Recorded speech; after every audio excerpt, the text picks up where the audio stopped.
आज योग्यता इस तरह से लाचार है। हमारे प्रदेश के युवा, हमारे भाई बहन अनशन करके बैठे हैं। हमारी शिखा दीदी और विकास भैया ये लोग टंकी के ऊपर बैठे। आखिर आप लोग हम लोग की पुकार कब सुनेंगे और कब ये 1,37,000 शिक्षक भर्ती पूरी करके हम सभी को नियुक्ति पत्र दिया जाएगा। हम लोग अब बहुत लाचार हो चुके हैं, हमारे पास दूसरा कोई रास्ता नहीं है।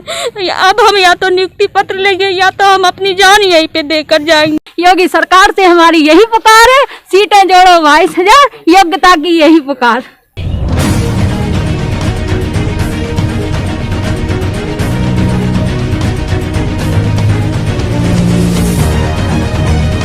नमस्कार, स्वागत है आपका जन संदेश टाइम्स में। मैं हूं महक। आज हम फिर आए हैं उच्च शिक्षा निदेशालय के ऑफिस के बाहर और यहाँ पे हमने आपको पहले भी बताया था, पिछले 2 महीने से 69,000 सीटों में 22,000 सीटें जोड़ने के लिए अभ्यर्थी धरने पर बैठे हुए हैं।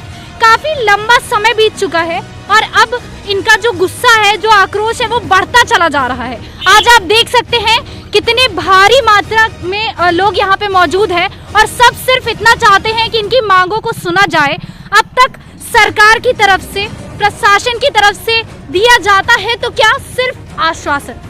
आज हम आए हैं फिर से इनसे बात करने, इनकी समस्याओं को सुनने। आइए चलते हैं।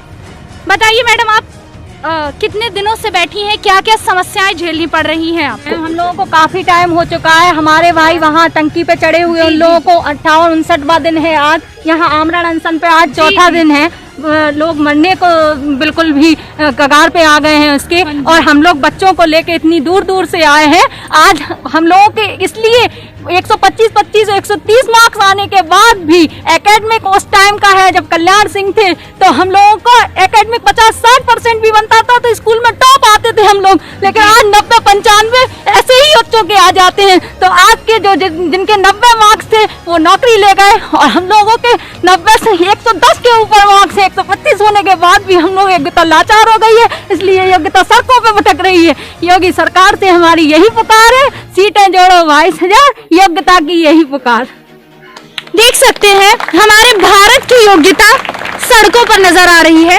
यहाँ पे लोग बैठे, इधर आमरण अनशन चल रहा है। आमरण अनशन यानी कि जब तक मृत्यु ना हो जाए तब तक ये लोग खाना नहीं खाएंगे अगर इनकी मांगों को पूरा नहीं किया जाएगा। ना अन्न लेंगे ना जल लेंगे।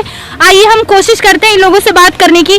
काफी ज्यादा दिक्कत और दुख भरा दृश्य है ये जो हमें देखना पड़ रहा है कि हमारे भारत के युवा इस तरह से जमीन पर बिखरे पड़े हैं। कितने दिन हो गए आपको यहाँ? 15 अगस्त से थे। 15 अगस्त से। कुछ नहीं, जल वल कुछ भी नहीं लिया आपने? बिल्कुल नहीं। इन सब की उधर वो निधि जी है, उनकी तो तबीयत भी खराब हो गई है, वो हॉस्पिटलाइज तक हो गई थी। आइए हम उनसे एक बार बात करते हैं। निधि जी आप बताइए। मैम अब आखिरी मरण सैया पे हैं, बस इतनी मांग कर रहे हैं, हम योग्य हैं, हमारी बात सुनी जाए। मेरी बात ये कहे कि मैं बोल नहीं पा रही हूँ मैम। काफी दुखद है ये, आप बताइए। हमारे ये भाई बहन लोग 15 अगस्त से आमरण अनशन पे बैठे हैं और जो हमारे टंकी पे भाई चढ़े हैं उनको भी आज लगभग 8 दिन हो गए टंकी चढ़े हुए, लेकिन योगी जी हमारी बात नहीं सुना। लेकिन हमारे किसी भी भाई बहन को अगर कुछ भी होता है तो इस सरकार को ये युवा दिखा देगा कि क्या होता है युवा शक्ति। अगर हमारे किसी भी भाई बहन को कुछ भी होता है, सब एक एक करके जान देंगे, सब जान देंगे, कोई यहाँ पे बच के नहीं जाएगा। योगी जी से बस इतना निवेदन करना चाहती हूँ कि आज योग्यता इस तरह से लाचार है। हमारे प्रदेश के युवा, हमारे भाई बहन अनशन करके बैठे हैं। हमारी शिखा दीदी और विकास भैया ये लोग टंकी के ऊपर बैठे। आखिर आप लोग हम लोग की पुकार कब सुनेंगे और कब ये 1,37,000 शिक्षक भर्ती पूरी करके हम सभी को नियुक्ति पत्र दिया जाएगा। हम लोग अब बहुत लाचार हो चुके हैं, हमारे पास दूसरा कोई रास्ता नहीं है।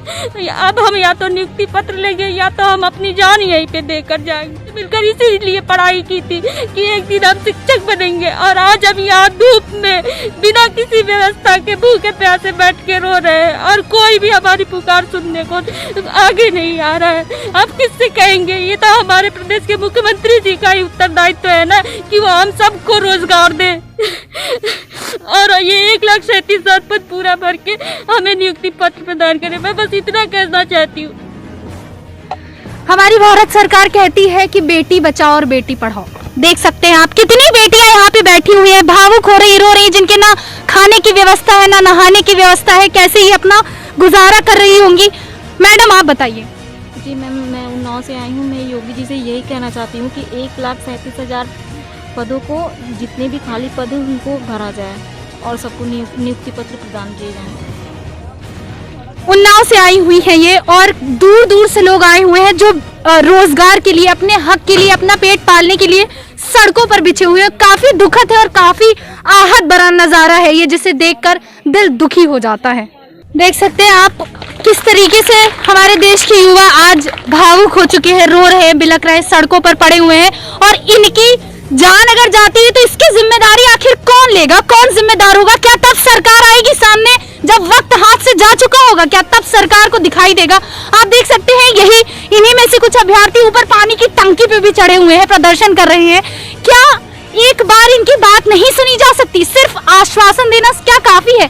विचार किया जाना चाहिए या नहीं किया जाना चाहिए? आप देख सकते हैं ऊपर हम भी चलते हैं, एक बार हम भी उनसे बात करने की कोशिश करते हैं।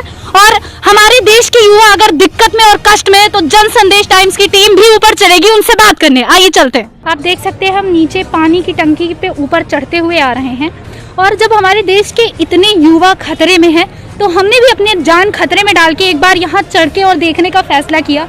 ये यहाँ पे इतना छोटी सी एक जगह है, आप देख सकते हैं। प्लीज इस जगह को दिखाइए। ये इतनी ही छोटी सी जगह है और ये मैडम यहीं पर पिछले कितने दिनों से? 8 दिनों से मैम। पिछले 8 दिनों से ये मैडम यहीं पे बैठी हुई है। आप रात में आपको किस तरीके की क्या क्या समस्याएं होती हैं?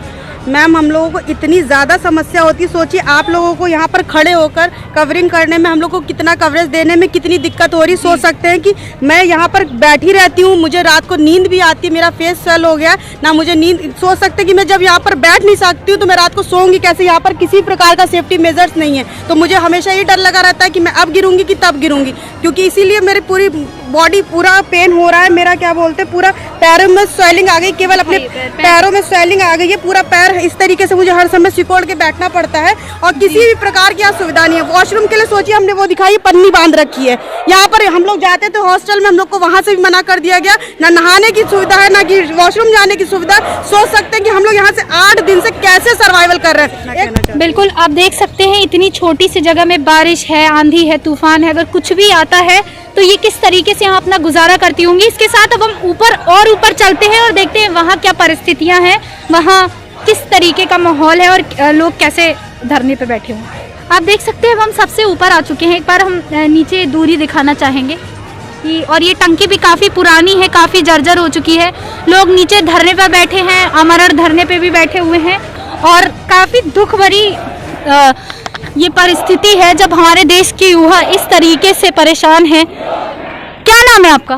मेरा नाम मैम आशुतोष बरुआ है, मैं इटावा से आया हूँ जी। और मैं योगी जी से यही प्रार्थना करता हूँ कि मैं 21 जून से यहाँ संघर्षरत मतलब भाइयों के साथ धरना दे रहा हूँ। मेरे 2011 से अभी तक मैंने करीब 7 मार्कशीट मेरे पास है टेट की, सुपर टेट की। मैंने हर बार टेट निकाला है, तो मैं ये बताओ योगी जी कहाँ से अयोग्य हूँ? कितने नंबर थे आप? मेरे सुपर टेट नंबर कितने? मेरे सुपर टेट में अभी 103 नंबर हैं और टेट में 111 नंबर हैं। फिर भी मैं अयोग्य हूँ क्योंकि मैंने योगी सरकार मतलब बीजेपी की टाइम में हाई स्कूल इंटरमीडिएट की थी। मेरी एकेडमिक बहुत कम है, एकेडमिक की वजह से मैं पीछे हो रहा हूँ। जबकि मेरे अगर टेट सुपर टेट के नंबर देखे जाएं तो मैं कहीं ज़्यादा उन लोगों से योग्य हूँ जिनके 90 नंबर लाके नियुक्ति हो चुकी है और मेरे 103 नंबर लेके भी मैं अयोग्य साबित हो रहा हूँ। मेरे 2 बच्चे हैं, मैं बराबर 2011 से संघर्ष कर रहा हूँ। मेरी 2011 में भी नियुक्ति नहीं हो पाई क्योंकि अखिलेश सरकार से पूछा तो उन्होंने कहा कि सरकार मेरी चली गई है, अब योगी सरकार है वो नियुक्ति देंगे। अब योगी सरकार भी नहीं सुन रही है, तो मतलब हम हर बार फॉर्म भरते रहें, टेस्ट को पास करते रहें, पर कोई हल नहीं निकल रहा है। मेरे बच्चे कहते हैं कि पापा तुम्हारी नौकरी लग जाएगी, तुम बहुत मतलब होशियार हो, तुम्हारे पास 7 मार्कशीट हैं, टेट हर बार निकाल लेते हो, तो उन मार्कशीटों को क्या करें? बताइए योगी जी, बताइए मैं क्या करें? देखिए योग्यता है, आप देख रहे हैं, आप सुन भी रहे हैं कि योग्यता है, लेकिन योगी जी कहते हैं कि हमारे देश में योग्य छात्र नहीं हैं और हमारे देश के जो योग्य छात्र हैं शायद वो सरकार को दिखाई नहीं दे रहे हैं। क्यों? क्योंकि वो सड़कों पर पड़े हैं, वो यहाँ वहाँ भटक रहे हैं और सरकार शायद उनकी बात सुनना नहीं चाहती।